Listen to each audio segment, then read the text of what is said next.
एकीकडे भाजपसह मुख्यमंत्री शिंदेंवर हल्लाबोल करणारे ठाकरे पितापुत्र आता नरमाईची भूमिका घेताना दिसतात।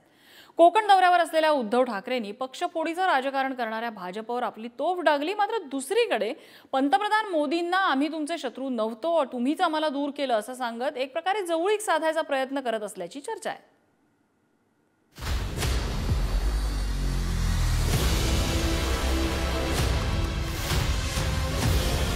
सिंधुदुर्गातील सभांमधून उद्धव ठाकरेंनी नेहमीच्या शैलीत शिंदेंच्या शिवसेनेसह भाजपावर हल्लाबोल केला। पण त्या सभांमधून ठाकरेंनी केलेल्या दोन वक्तव्यांमुळे अनेकांचे कान टवकारले।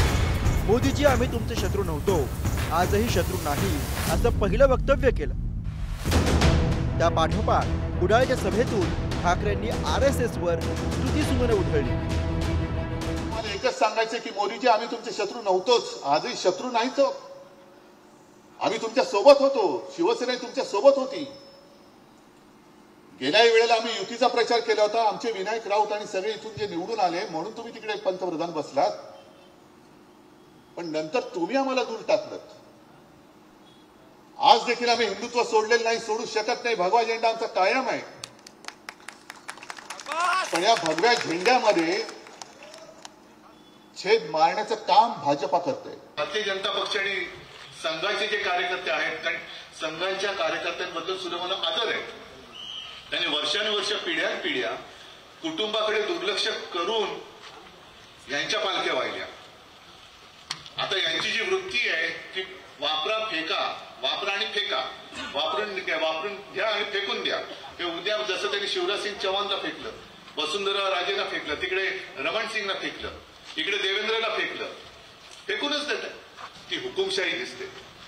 सिनियर ठाकरेंपाठोपाठ ज्युनियर ठाकरेंनी सुद्धा अशीच काहीशी री ओढली।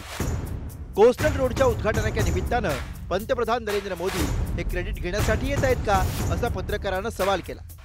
पण यावर आदित्य ठाकरेंनी दिलेलं उत्तर खूप काही प्रश्न निर्माण करणारं होतं। कोस्टल रोड का उद्घाटन करने खुद प्रधानमंत्री आ रहे हैं, पहला फेज उसका उद्घाटन करने जा रहे हैं, जिसमें लेकर आपने कहा अंडरग्राउंड पार्किंग की सुविधा वहां पर दी गई है।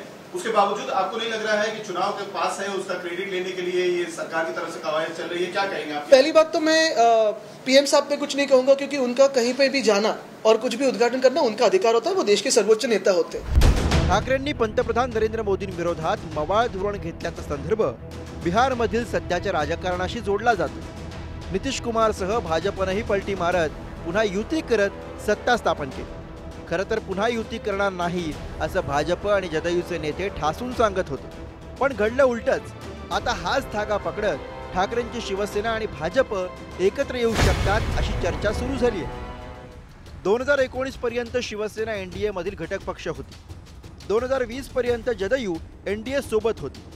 2019 मध्ये भाजप शिवसेनेनं युतीत विधानसभेची निवडणूक लढवली।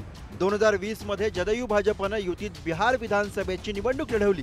2019 मध्ये विधानसभा निवडणुकीनंतर शिवसेना आणि भाजप युती तुटली। 1.5 वर्ष भाजप सत्ता भोगल्यानंतर 2022 मध्ये जदयूनं युती तोडली।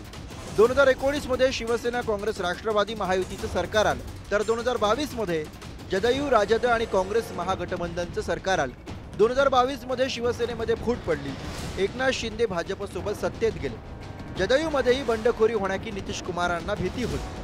जानेवारी 2024 मध्ये राजद काँग्रेसची साथ सोडत नितीश कुमार पुन्हा भाजप सोबत गेले।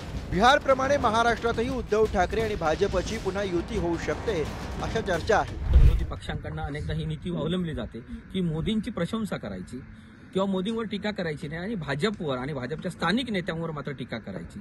तर हीच रणनीती यांच्याकडनं अवलंबलेली दिसते, ठाकरे पिता पुत्रांकडनं। आणि त्यामुळे भविष्याच्या राजकारणाचे लक्षण घेता 2024च्या लोकसभा निवडणुकीनंतर आम्ही भाजपच्या सोबत येऊ शकतो असा संकेत एक प्रकारे ठाकरे परिवाराने दिला आहे आणि त्याच वेळेला आम्ही सोबत येऊ शकतो, त्यामुळे एका टोकापलीकडे जाऊन आमच्याबद्दल कटुता बाळगू नका असं सांगण्याचा प्रयत्न ठाकरे परिवाराकडनं करण्यात आला। एकीकडे ठाकरे पितापुत्र भाजप विरोधात भाषण करतायत, तर दुसरीकडे दोघंही मोदींविरोधात थोडं नरमाईचं धोरण स्वीकारतायत का?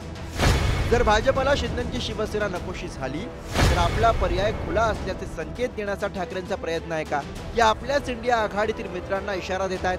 हे प्रश्न उपस्थित होत आहेत। ज्या पद्धतीमध्ये आदित्य ठाकरे आणि उद्धव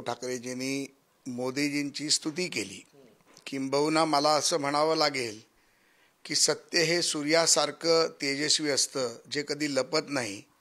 आणि मोतीबिंदू झालेल्या ठाकरे पित्रांना आज सत्यता काही काळानंतर पुन्हा एकदा दिसली, याचा मला आनंद आहे. कारण सत्य हे नेहमी सत्यच असतं.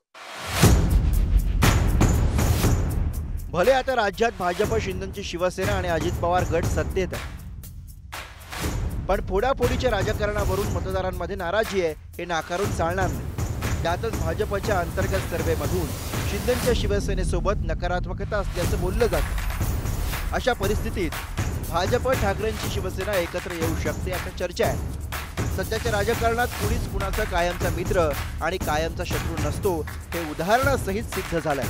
त्यामुळे पुढे कधी काय घडेल याचा नेम नाही. ठाकरेंची मोदींविरोधातली मवाळ भाषा त्याचे संकेत तर देत नाही ना, हा सवाल मतदारांच्या मनात आल्याशिवाय राहणार नाही. चेतन सावंतसह सूरज बोरावके, पुढारी न्यूज.